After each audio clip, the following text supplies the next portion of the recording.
So this audit is for Racecourse Windows and Doors to help you understand what are the different options to marketing this product and this service on the web. So this will be a live audit. I'll walk you through some of the keyword suggestions, some of the landing page improvements, and just a general overview of holistic marketing approach, looking at it from a marketing veteran here at Marketing Lab that we've done quite a number of these, and this is what we'd be recommending that you look at. So first and foremost, what we did is we looked at the Ubersuggest keyword tool, and this is to help us identify what's going on when it comes to keywords. What are people looking for? Because what we discovered was that you're selling windows, timber windows, and also, and what is the way people go about searching for your products and services? That's the key question here, and we could explore looking at Facebook traffic, we could look at YouTube traffic, we could look at organic traffic, we could look at paid traffic.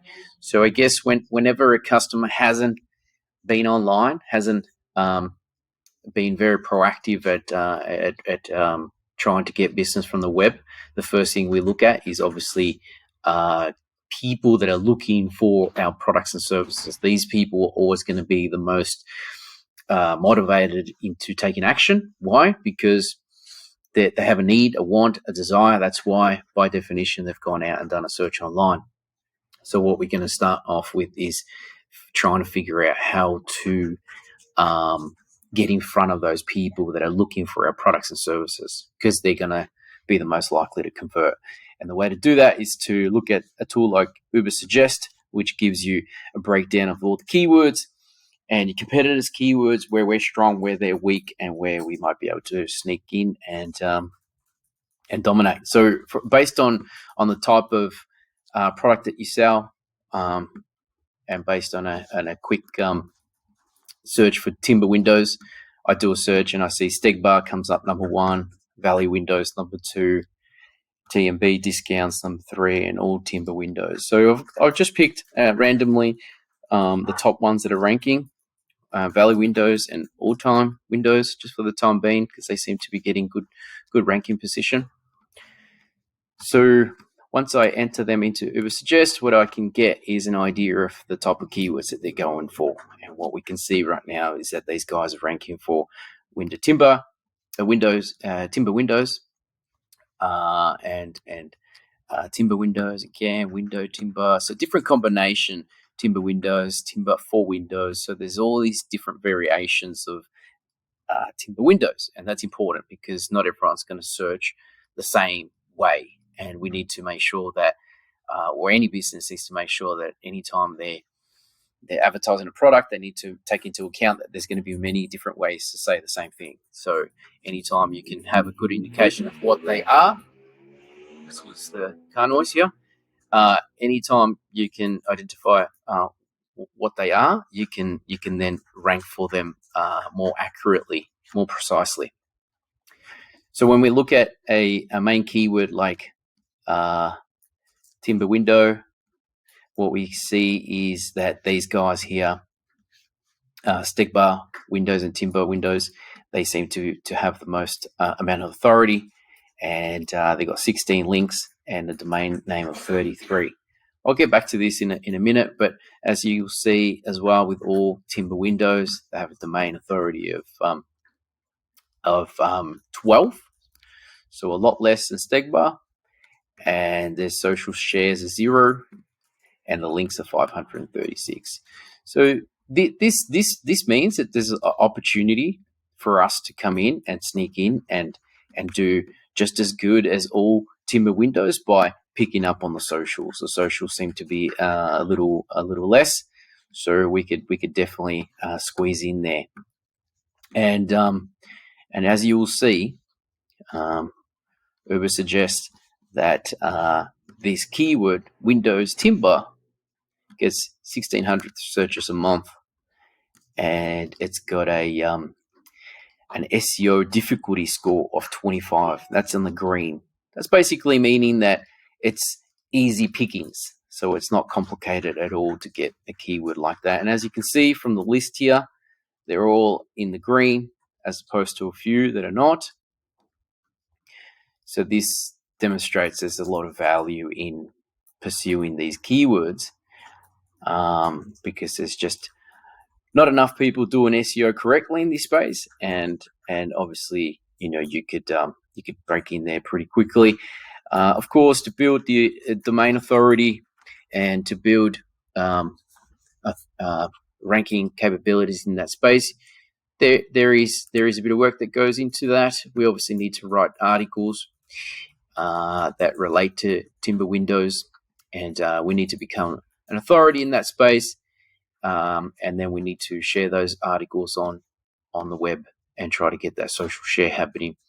And I guess this is not about how to do that. This is more about just trying to identify where their opportunities are, and then of course exploring them deeper as you get into this audit.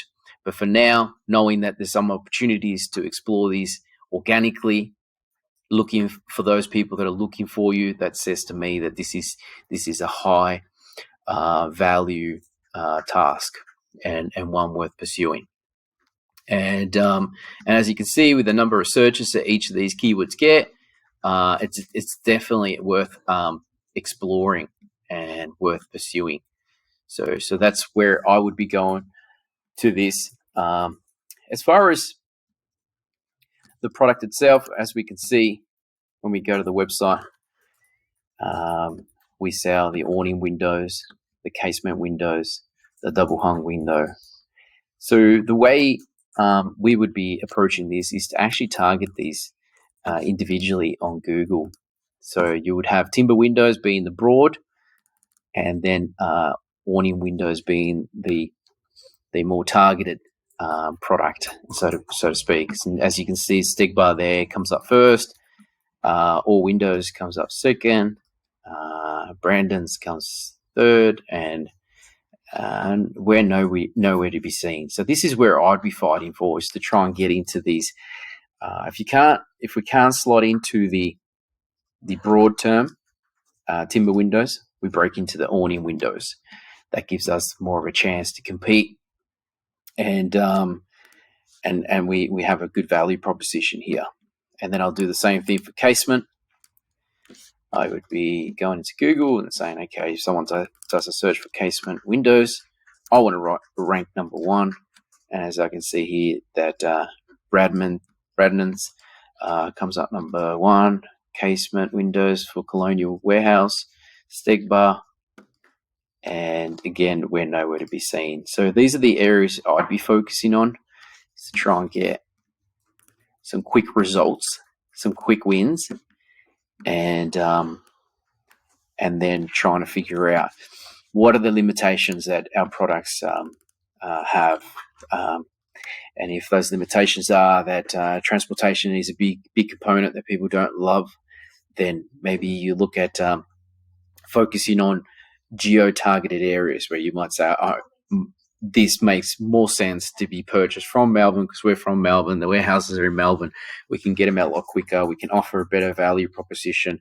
Then that's where I'd be starting to target double hung windows in Melbourne. And again, Stegbar number one, all windows, and usually the same type of group. I'd be trying to come on here and dominate that space. So, and to do that, I would be doing it with dedicated landing pages. Right now, these don't go anywhere. So I wouldn't be confident in selling a double hung window with just this information here. So I'd be wanting to create individual pages for this with enough information so people can make a valid decision about the quality of the product, about where it's made, about the color options, about the size options, and if we visit some of these stores, what we'll learn is that that's exactly what they do. So here's Valley Windows. They've got a timber casement window there option, and you come into this page, you can see just a little bit of information, but that information is good enough to help me make a decision and prompt that call, which is what you want. You want someone to pick up the phone and call you. So that's the intent behind that. I'd be looking to do a similar thing, dedicated landing pages to my products. And then instead of just focusing on the SEO, trying to grow this organically, I'd be looking to get this on paid as well. So I'll explain to you what paid is. So when you go into Google and you do a search for a keyword, there's these organic ads. That's an organic ad. That's an organic. Then if you go into other markets, like let's go into curtains, windows, what you'll see is this listing here called sponsored. That's what I'd be doing. I'd be paying to get on the top of the page. That's called Google Ads. And the beauty about that is that you can assign a budget and say, I want to spend $100 a day targeting people that have done a search for awning windows or casement windows and so on and so forth. That is the quickest and the most effective way to start driving dedicated traffic. But like I said, you don't want to be focusing on driving traffic to a page that's not going to help you convert. So if you were going to consider this, consider expanding those product ranges and giving people more of a choice to make that decision on their own. So if you've got a catalog and that's a PDF print or something, then I'd be looking to get that converted into a page so you can see it on a web page and it could be displayed on a mobile quite easily. So that's it. It's a quick little rundown. Most businesses that want to get action, they want to get results quickly, they want to get leads and inquiries. We often recommend that they try and focus on those people that are looking for your products and services. That's the quickest way. And then there's other ways to expand this, which you could look at: social media, paying for social media traffic, and people that have visited our website, remarketing to them on social media. But for the time being, I'd be looking to do that, and that's not a very high cost. Like I said, with Google Ads, you can assign a budget of $10 a day, $20, $100, or $1,000. The sky's the limit. So, but the beauty is that you can direct your offering to the exact audience at the exact time when they want it most, and that's pretty powerful. So I hope this video has been helpful. Give me your feedback, and yeah, we'll go from there.